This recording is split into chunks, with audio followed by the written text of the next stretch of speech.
Salut tout le monde, c'est Rayastro. Dans cette vidéo, on va réagir au chapitre 1148 de One Piece. C'est parti. Du coup, qu'est-ce qu'on a là? Chapitre 1148, Ronja. Donc, on a toujours le pèlerinage de Yamato, l'enfant du démon, 33e épisode, en route vers Akumai, pour remettre à Kawamatsu le chapeau que m'a confié Otama. Du coup, le chapeau concrètement qui était iconique à Kawamatsu. Donc, en vrai, c'est assez cool parce que on voit que, littéralement, t'as Page One, j'ai envie de dire, et Ulti qui vont rejoindre le camp de Yamato. Ce qui est intéressant aussi, c'est que forcément, on a eu Oda qui nous a révélé des choses sur le père de Ulti et Page One. Comment il s'appelait déjà? Je me rappelle plus comment il s'appelait. Mais en tout cas, ça peut être cool justement de développer ces personnages-là via d'autres infos pour qu'ils puissent potentiellement rejoindre peut-être la flotte de Luffy, qui sait, mais la flotte de Luffy dirigée par Momo, voire dirigée par Yamato, quoi, en vrai. Donc, tac, on va passer tout ça. On va reprendre notre chapitre. Waouh, mes jambes m'ont fait bifurquer. Ronja, Ronja. Où tu vas, tu risques de tomber, Ronja. Donc ça, c'est Ronja. Du coup, c'est une fille qui est sous le contrôle, logiquement, j'ai envie de dire, de Keringham. Comment ça se fait? C'est bizarre, mais ça va, t'inquiète pas pour moi. Tout baigne, aucun problème, ce n'est rien du tout. Ce n'est rien du... Ronja. Parce que la meuf, elle est littéralement à deux doigts de tomber dans le vide là. Donc, ça rien du tout. N'abusons pas. Par contre, je vais juste, à la limite, voilà, on va agrandir un peu le tout. Comme ça, c'est peut-être un peu mieux pour vous. Voire peut-être comme ça, voilà. Peut-être même. Non, comme ça, je pense que c'est mieux. Comme ça, c'est mieux. Comme ça, on voit vraiment tout. Parce que moi, sur mon écran, c'est en gigantesque. Mais du coup, pour vous, ça ne l'est pas forcément. Tac, on va mettre ça comme ça. Ah, ah. Reviens, Randia, c'est dangereux. Tu es juste au-dessus du royaume des morts. Royaume des morts, je le rappelle, c'est là où concrètement il y a Loki. Summers, le premier enfant, est prêt à tomber. Parfait, arrange-toi pour que tout Elbaf entende sa voix. Sur ce, si dans 30 secondes nous n'avons toujours pas pris de décision, je fais chuter le premier môme. Jarl, à la barbe en cime, ordonne au professeur de mettre feu à l'école et à la bibliothèque. Donc là, concrètement, en gros, c'est il veut faire en sorte que la petite tombe, qu'elle meure, en mourant, qu'elle crie comme une folle, qu'elle meurt. Et du coup, vu qu'elle va mourir, ça va alerter tout le monde pour leur dire, les gars, on est sérieux. On va vraiment tuer vos enfants un par un, donc obéissez-nous, quoi. Il est fou ma parole, Seigneur Jarl, cette bibliothèque abrite les textes que nous ont laissés les générations passées au cours des millénaires. Mais la vie, mais c'est la vie qui prime, voyons. Tu te rends compte de ce que tu dis? Donc là, il y a un gros débat entre eux. Soit on sauve les enfants qui est la prochaine génération, puisque enfin, humains, entre guillemets, c'est des géants, mais entre guillemets, c'est des personnes, quoi. Ou on sauve le savoir. Du coup, quel est, j'ai envie de dire, qu'est-ce qu'il faut sauver, quoi. Là, ça, en vrai, j'aime bien, parce que ça fait une petite décision. Présent vs passé, enfin, présent plus vs futur. Qu'est-ce qu'on sauve, en vérité? Qu'est-ce qui est plus important, les écrits ou les enfants? Ça se tape, hein. Ce ne sont pas leurs exigences le problème, c'est la décision qu'on doit prendre. D'où de se soumettre ou pas à ces types. Tu insinues qu'on ferait mieux de laisser mourir nos enfants, il n'y a personne à proximité d'eux, on doit stopper ce jeu absurde, pardon, excusez-moi. Toi, Chopper, tu restes ici, hein? C'est trop risqué de les affronter tant qu'on n'a pas cerné leur pouvoir. Dans ce cas, mais moi, je suis plus en mesure de contrôler mes émotions. Mais moi, je ne suis plus en mesure de contrôler mes émotions. Donc en gros, elle va arriver et elle va péter les plombs contre Sommers et comment elle s'appelle déjà? Gunko, pardon. Tu veux tuer des gosses, mais t'es timbré.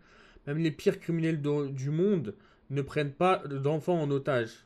Dis ah ah ah ah, laisse tomber ton baratin, il n'a aucun effet sur lui. Fumier. Dis ah ah ah. Mais c'est qui a sorti un dis ah ah ah comme ça là? C'est le mec, il a rigolé. Je sais pas qui a rigolé comme ça. Mais en vrai, c'est très intéressant. En tout cas, j'aime beaucoup les techniques de Sommer, typiquement le dragon en épine, c'est assez intéressant ça. Frankie, j'y vais aussi. Bien sûr, fait ce qu'il y a à faire. Allons-y tous ensemble. Séparons-nous en deux groupes. Ceux qui affrontent les monstres, ceux qui sauvent les enfants. Logique. Aux armes, hâtons-nous de rejoindre la route Sylvestre numéro 8, sortez les navires. Donc là, en gros, tu as les géants qui, bah, j'ai envie de dire, vont littéralement se préparer pour aller taper un assaut contre les chevaliers divins ou contre les monstres de Kellingham. Direction la RS8, direction la RS8. Ils vont, ils vont vers un... Ah, la RS8, c'est genre route Sylvestre numéro 8. Parce que bon, RS8, on dirait une voiture un peu. Par ailleurs, lorsque vous brûlerez l'école et la bibliothèque, aucun livre ne devra en sortir.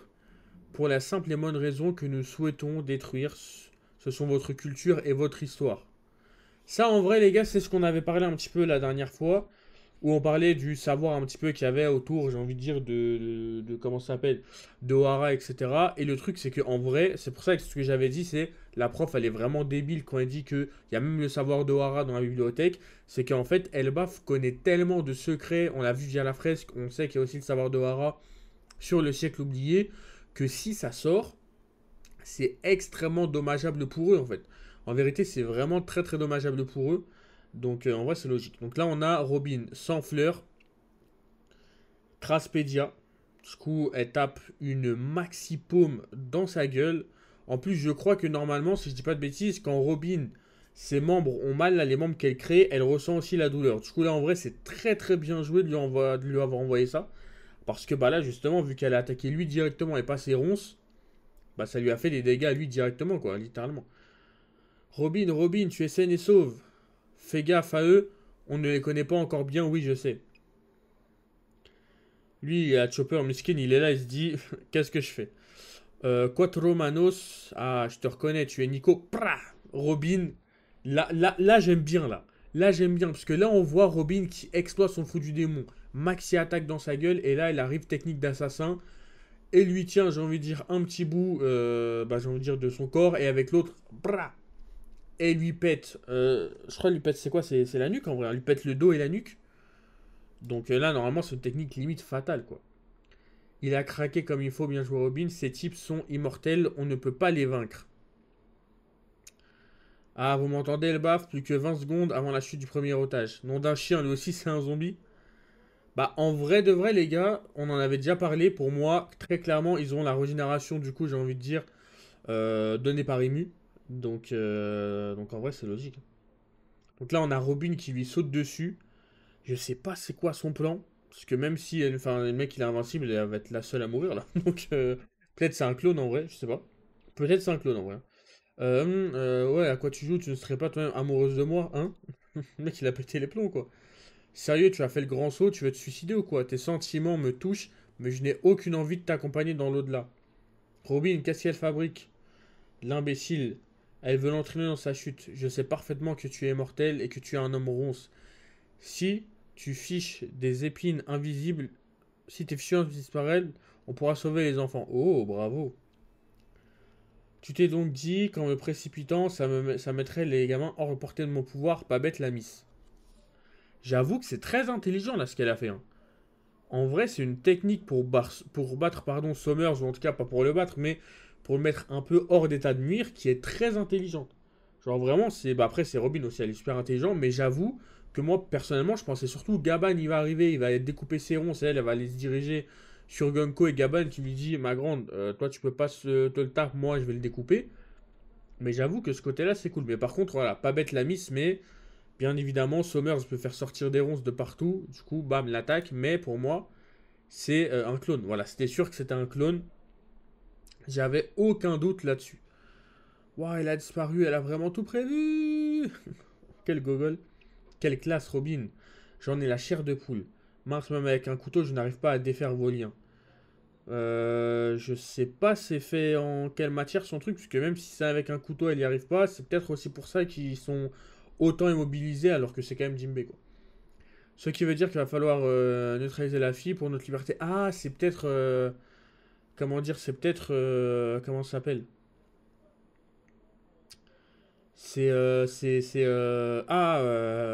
Comment on appelle ça déjà? Pardon. C'est les flèches de Gunko. C'est les flèches de Gunko du coup qui le retiennent. Plus que 10 secondes. C'est encore lui. Mais il est où le type? Waouh, trop fort.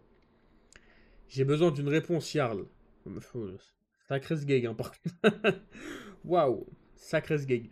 J'ai besoin d'une réponse, Jarl. Gunko, fais-leur écouter la voix de la gamine. Donc là, le type, il était vraiment en train de tomber, juste il s'est raccroché comme ça à un arbre, boum. En vrai, très intelligent aussi de sa part, très bien utilisé. Dit quelque chose, Seigneur là, Seigneur Jarl, je. Ronja, j'adore l'école, j'ai plein d'amis. Courez, Ronja, c'est ma fille. Elle, ça se voit, elle va arriver, elle va dire sacrifiez-moi, j'en ai rien à faire. Limite à deux doigts de dire ça. Et j'adore la bibliothèque aussi, on va tirer de là.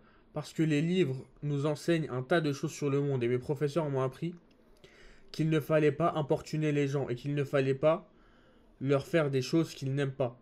Si l'école et la bibliothèque doivent disparaître pour que j'ai la vie sauve, je pense que ça embêterait tout le monde.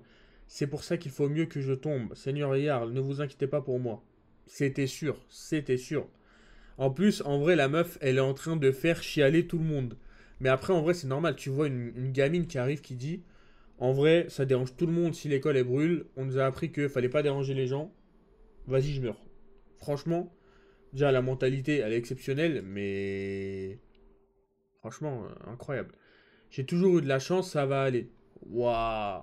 En vrai, la case elle est incroyable. La case, je la trouve vraiment belle pour le coup. Elle est vraiment très très très très belle.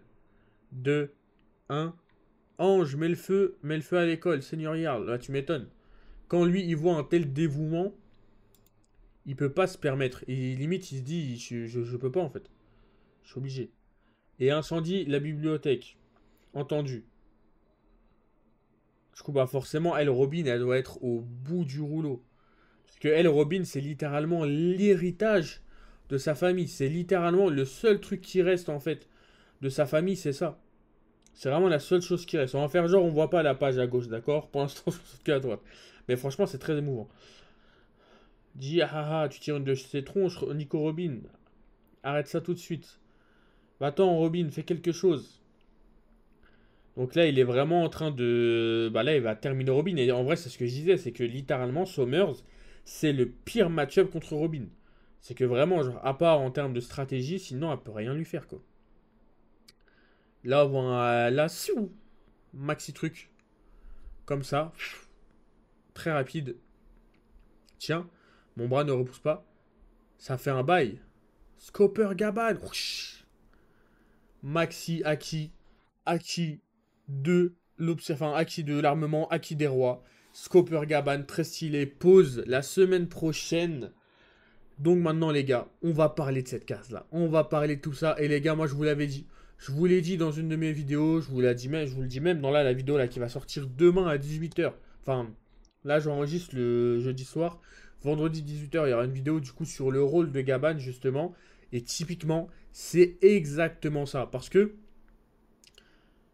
déjà Gaban, on va se dire les choses. Moi, j'avais toujours dit que pour moi, Gaban, il n'allait pas avoir le haki des rois, mais par contre, il allait avoir des techniques exceptionnelles à la hache, des techniques de zone qu'on a vu par exemple contre Luffy et Zoro, et une rapidité déconcertante. Et là, le fait, j'ai envie de dire, d'avoir eu, en fait, d'avoir pris Somers à, comme ça, là, à revers et lui avoir coupé le bras, c'est pas rien. C'est vraiment pas rien. Donc voilà. En plus, on voit aussi que du coup, il lui a coupé le bras et que son bras ne repousse pas parce qu'il a utilisé potentiellement le haki des rois, etc. Et ça pourrait, j'ai envie de dire, corroborer avec ce que moi j'avais dit. Moi j'avais dit typiquement que si tu utilises le haki de l'armement, c'est bien, mais typiquement pour moi, contre un mec comme Sommer, son haki de l'armement, il suffit pas. Faut le haki de l'armement et faut surtout le haki des rois pour vraiment, j'ai envie de dire, annuler en partie les pouvoirs que Imu leur a donné à eux en fait et de pouvoir en fait annuler leur côté peut-être régénération. Peut-être là, entre guillemets, ce qui a été coupé, c'est juste son bras parce que peut-être il a le côté en mode c'est un Logia. Peut-être des ronds, c'est comme ça, juste il l'a touché, il n'y a pas de souci. Ou peut-être ça peut être vraiment juste une attaque avec full acquis de base et acquis des rois, ce qui va permettre, j'ai envie de dire, de vraiment annuler son pouvoir quand il l'a coupé.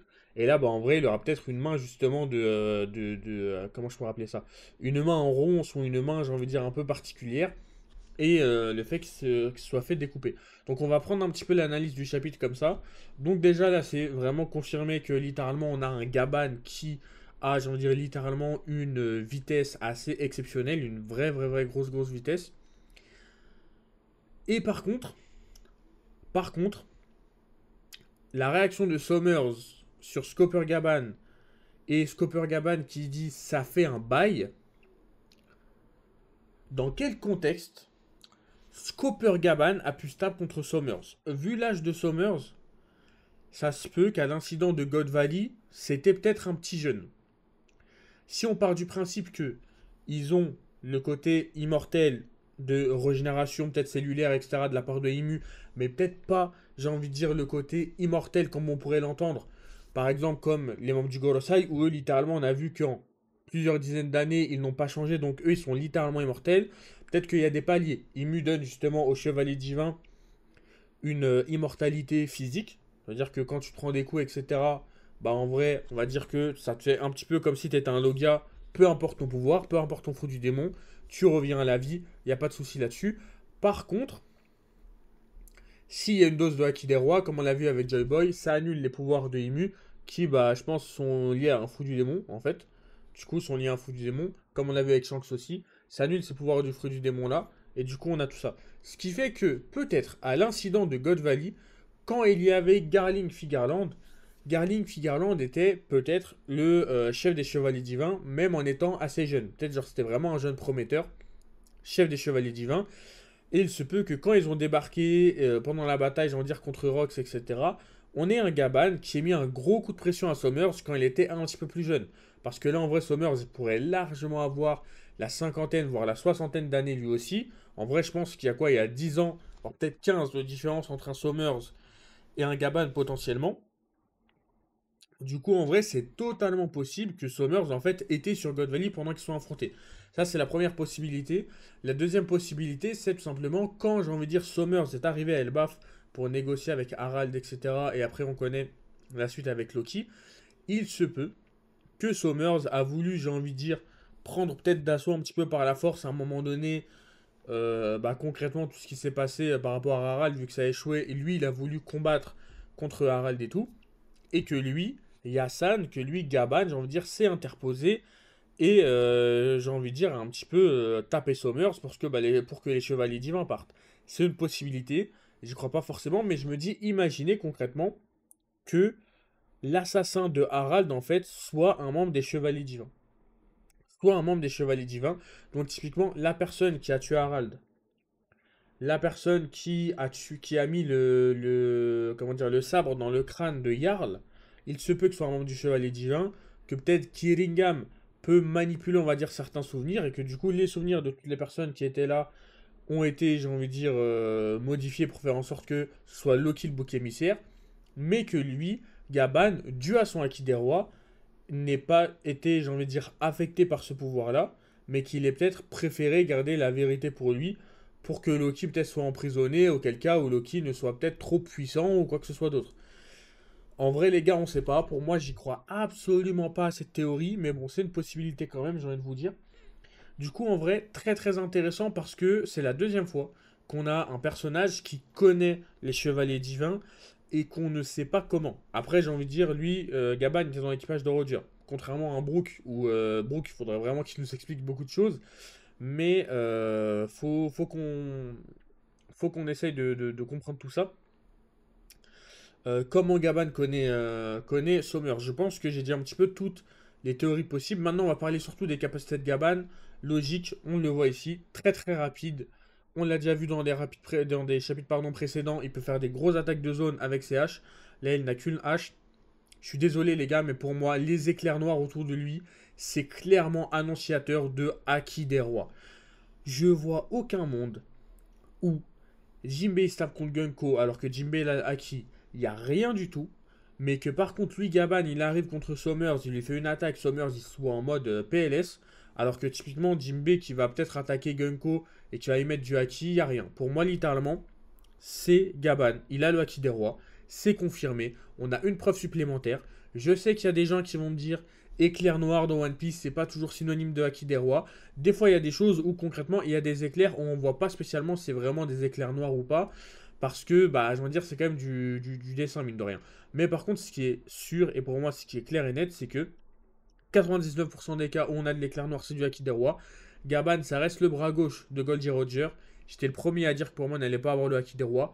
Il l'a, c'est un fait. On voit aussi du haki, de l'armement bien présent sur son arme. Et là, on voit une tête de Gaban totalement différente de ce qu'on connaît habituellement. Parce que là, il est vraiment en mode sérieux. Là, Gaban, il est là, pas pour rigoler ou pour blaguer. Et grosse attaque sur Sommers. Et du coup, concrètement, je finirai aussi sur ça pour, on va dire, la dualité Sommers-Gaban. C'est exactement ce que je pensais. Parce que, encore une fois, comme je vous l'ai dit, Robin est le pire match-up possible contre, contre Sommers, en fait. Parce que typiquement, là, Robin, elle peut faire pousser ses membres, tout ce que vous voulez, mais ça reste des membres physiques. C'est-à-dire que même si Robin, elle est là, elle se met en forme démoniaque ou quoi que ce soit, elle va souffrir, en fait. Elle va avoir mal, elle va souffrir. Là où un Gaban, qui est connu pour littéralement tout trancher, etc., un mec qui se tape avec une hache contre un mec qui a une ronce, pour moi, c'est littéralement le très bon match-up. D'ailleurs, maintenant, on va aussi parler de Robin. Pour moi, concrètement, Robin, c'est possible que Gaban l'aide, j'ai envie de dire, à s'en sortir et que potentiellement même Gaban, j'ai envie de dire, en vrai, je pense que Gaban, il va peut-être, en faisant l'attaque de Summers, il se peut du coup que là, Robin, j'ai envie de dire, soit plus dans ce problème-là et que même là, les enfants, ils soient peut-être un petit peu plus libérés par certains moments par rapport au pouvoir de Summers. Mais par contre, je vois vraiment bien Robin se tape contre Gunko pour justement annuler tout l'effet qu'il y a sur les Mugi qui sont prisonniers. D'ailleurs, en parlant de Robin aussi, maintenant on va parler du côté l'héritage de Elbaf. Robin, elle était, comme elle l'a dit, elle était très très très très très très très très énervée. On va se dire les choses. On l'a vu, elle était là. C'était première case, je crois. Enfin, premier chapitre. Enfin, première case, pardon. Tac, tac, tac. Non, c'était pas là. Voilà, c'est là. Elle a dit mais moi, je ne suis plus en mesure de contrôler mes émotions. Donc concrètement, Robin, elle a vu Saoro se faire tabasser. En plus, ils veulent détruire, j'ai envie de dire, l'héritage de Ohara. Du coup, forcément, Robin, elle ne peut pas laisser faire ça du tout. Et du coup, comme elle ne peut pas laisser faire ça du tout, bah quand il y a un ordre, on dire, de Jarl qui dit, parce que Jarl, en vrai, là, c'est le dirigeant en chef. De base, c'était Harald, mais vu qu'Harald, il est mort, ça ne peut pas être Loki, donc maintenant, c'est revenu à Jarl. C'est brûler la bibliothèque et les écoles et la bibliothèque. Sauf que le truc, c'est quoi? C'est qu'en vrai de vrai, la Robin, ce qu'elle allait subir, c'est limite un deuxième Buster Code sur Ohara. Pourquoi je dis ça? Parce que dans One Piece, on le sait, un homme ne meurt jamais, une idée ne meurt jamais tant qu'il y a son héritage. Ace est mort, mais Luffy a hérité de la volonté de Ace. Maintenant, Luffy se bat en partie grâce à la volonté de Ace. Barbe Blanche est mort, mais typiquement, on a Luffy qui se bat via la volonté de Barbe Blanche. On a aussi, j'ai envie de dire, typiquement Marco qui va des fois se battre via la volonté de Barbe Blanche. Donc concrètement, Barbe Blanche, j'ai envie de dire, a vraiment laissé une volonté derrière lui. Clover, en mourant, a laissé sa volonté à Vegapunk. Vegapunk, du coup, qui avait la volonté, j'ai envie de dire, de Clover, est mort. S'est fait tuer par le gouvernement mondial. Egghead s'est fait annihiler par le gouvernement mondial. Donc concrètement, il reste des travaux à Vegapunk, mais pas spécialement, en tout cas moins en rapport avec ce que Clover lui a laissé comme héritage, puisque bon, c'est ses satellites, mais voilà. Donc en vrai, là, ce qui reste vraiment de l'héritage de Clover et de l'héritage d'Ohara, bah, c'est ce qu'il y a actuellement sur Elbaf. Et ce qui est du coup très intéressant par rapport à tout ça, les gars, c'est que si on a tout ce qui reste d'Elbaf qui brûle, c'est littéralement comme si, en fait, Robin vivait la vraie mort, la vraie disparition d'Ohara, la vraie disparition de sa mère, de Clover, etc. Pour une raison très simple, c'est que si leur héritage meurt, il y aura peut-être plus de traces d'eux en vrai de vrai, à part elle, ses souvenirs, et encore. Et encore, elle, du coup, elle a dû fuir, donc elle n'a pas tous les travaux d'Ohara. Qu'est-ce que. Qu'est-ce qui a mené, j'ai envie de dire, Ohara à sa destruction? Quelle vérité ils ont pu secouer? Quel était le nom de l'ancien royaume qui n'a pas pu être prononcé par Clover, qui a dû être exécuté sur du Golosai avant même qu'il ne prononce ce nom de l'ancien royaume? Du coup, ça, pour les gars, enfin, ça, les gars, pardon, je trouve ça vraiment, vraiment très, très intéressant. Et du coup aussi en même temps, par rapport à tout ça, du coup c'est un autre sujet, on a Oda qui littéralement va nous parler du coup du savoir. La différence entre concrètement le débat qu'on a eu même, j'ai envie de dire, un petit peu au début, hein, qu'on a au début, qui est même qui est assez présent ici, je crois que c'est là. Ou concrètement le truc c'est quoi? C'est on a du coup ce débat entre l'histoire, l'héritage et les vies actuelles. Qu'est-ce qu'on fait des informations du passé qui peuvent nous aider pour le futur, qui contiennent en fait notre histoire, nos mythes, ce qu'on a vu, ce qui va être également extrêmement important en fait, concrètement, ce qui va pouvoir constituer vraiment les nouvelles générations, ce qui va faire en sorte de pouvoir vraiment mener les géants vers, j'ai envie de dire, un chemin beaucoup plus pacifique. Est-ce que ça vaut mieux de sauver ça, ce trésor-là, ou sauver les vies des enfants qui sont aussi un trésor, mine de rien? La vie d'un enfant, c'est un trésor. Pourquoi? Parce que c'est la génération future. C'est ceux qui vont les remplacer. Et mine de rien, ça reste des enfants, même si bon, c'est des enfants qui, pour nous, ils ont genre 20 piges. Mais pour Elbaf, c'est des enfants. Donc, les enfants, c'est des trésors. Les générations futures, et surtout, il n'y a pas plus, j'ai envie de dire, symbolique en termes de choses faibles, choses auxquelles on touche pas. Genre, il y a des, comme le disait, je crois que c'est Usopp qui le dit, voilà, même les pires criminels du monde ne prennent pas en otage, ne prennent pas d'enfants en otage, en fait. Tu vois, non, c'est pas Usopp qui le dit, pardon, ça c'est Nami, qui dit que même les pires criminels du monde ne prennent pas en otage des enfants. Et après, on a Sommer, j'ai envie de dire, qui est là, qui rigole, ce malade mental. Parce que Sommer, c'est un petit peu un golemon. Mais vous voyez ce que je veux dire. Et là, du coup, en vrai, je trouve on a un débat qui est assez intéressant. Pour moi, il faut quand même sauver les enfants en priorité, même si je comprends le côté histoire, etc. Les enfants, pour moi, ça reste une vie humaine. Enfin, une vie humaine, là, c'est une vie géante, mais à sauver en priorité. Ensuite, du coup, on a aussi les deux groupes qui vont se dispatcher les tâches. D'un côté, ceux qui vont aller, j'ai envie de dire, taper les Sommers, etc., essayer de sauver les enfants, et les autres qui vont essayer de, j'ai envie de dire, taper un petit peu plus les créatures. Ce qui est cool, c'est que même de loin, on voit clairement la différence entre les créatures, en fait, entre le décor de base et littéralement les créatures de Killingham, avec là le bateau, et là les créatures de Killingham, de dragons, de genre d'oiseaux géants. Heureusement, j'ai envie de dire que ces créatures-là ne sont pas si fortes que ça, entre guillemets, mais quand même, mais quand même. Donc ça déjà c'est la première des choses. Ensuite maintenant on va aussi parler de cet enfant-là. Donc j'ai envie de dire un petit peu la goutte. On va se dire les choses. Est-ce que c'était là, c'est là, c'est là, c'est là, voilà. Cette fille, Ronja la goutte. Pourquoi la goutte? Parce que c'est quand même une enfant.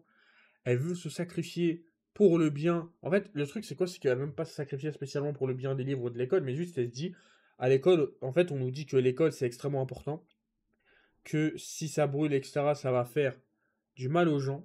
Du coup, concrètement, je préfère moi me sacrifier pour justement ne pas faire du mal aux gens. Et je trouve que c'est vraiment une folie d'avoir une telle maturité et un tel courage à cet âge-là, même s'il y a pleure extra, parce qu'on le sait, dans One Piece, pleurer, c'est pas grave. Même Shanks, qu'il le dit, tu peux pleurer, il n'y a aucune raison, tant que tu continues d'avancer. Elle a dit, j'ai toujours eu de la chance, ça va aller. J'espère que du coup, elle ne va pas tomber, mine de rien, que Gaban, son intervention a pu vraiment réussir à sauver quelque chose, parce que le truc, c'est que si elle tombe, elle atterrit dans le royaume des morts. Donc le royaume des morts, c'est littéralement... Tac, tac, je vais essayer de retrouver un petit peu la page qui en parle. Donc littéralement, le royaume des morts, c'est là où il y a Loki. En vrai de vrai, les gars.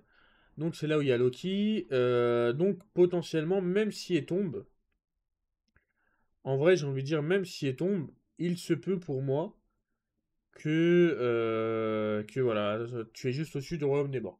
Donc là, en fait, le royaume des morts, c'est où il y a Loki, où il y a tous les loups, etc. Donc en vrai, ce qui pourrait être cool, c'est de se dire que là, si elle tombe au royaume des morts, peut-être que Loki pourrait la rattraper, ou ce qui serait vraiment drôle, c'est qu'elle rebondisse entre guillemets sur le ventre de Loki en mode Zama parachute. Enfin, vous savez, genre plus de matelas gonflable. Donc, en vrai, ça pourrait être assez drôle. En tout cas, en vrai, on a quand même un chapitre qui est très cool. On a Gunko qui a décidé de s'habiller, je sais pas quand, mais en tout cas là, elle a décidé de s'habiller, elle est plus en culotte. Mais en tout cas, franchement, le chapitre là, il était très très cool. Pourquoi? Parce qu'il y a le côté symbolique par rapport à Robin, il y a l'intervention de Gaban un petit peu plus sur ses pouvoirs, l'intelligence de Robin, et c'est aussi pour ça que des fois je dis, attention, One Piece c'est pas que un manga de combat, etc.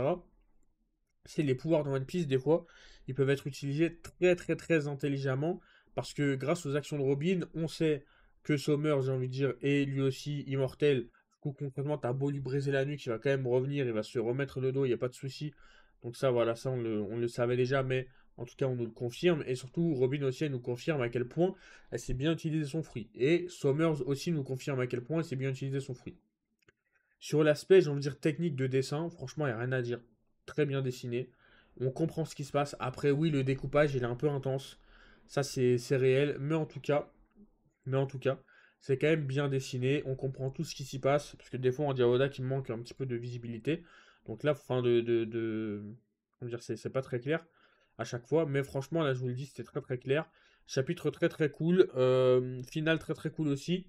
En vrai, les gars, il y aura pas mal de vidéos du coup sur la chaîne pour parler, comme je vous l'ai dit, de Robin, son héritage, ses pouvoirs, parler de Ronja, son courage, les pouvoirs de Gaban, comment Gaban pourrait connaître Saint-Somers, les pouvoirs de Saint-Somers, et aussi typiquement, est-ce que qui a vraiment tué Harald, qui a vraiment tué, j'ai envie de dire, qui a vraiment mis cette épée dans la gueule de Jarl. En vrai, il y a beaucoup de choses à dire, les gars. Donc, moi, les gars, je vous dis à une prochaine. J'espère vraiment que vous avez kiffé cette petite live réaction. Malheureusement, je peux plus faire ça sur Twitch. Donc voilà, j'enregistre chez moi, pardon. Et après, je vous mets la réaction. Je vous mets très très peu de montage, comme ça vous avez tout, j'ai envie de dire, en direct. Et après, il y aura les shorts qui vont venir. Je vais essayer des fois de tenter un petit peu des shorts avec un peu plus de montage. Moi, je vous dis une prochaine. Abonnez-vous, les gars. Abonnez-vous, c'est vraiment super important. Likez, commentez. Salut tout le monde.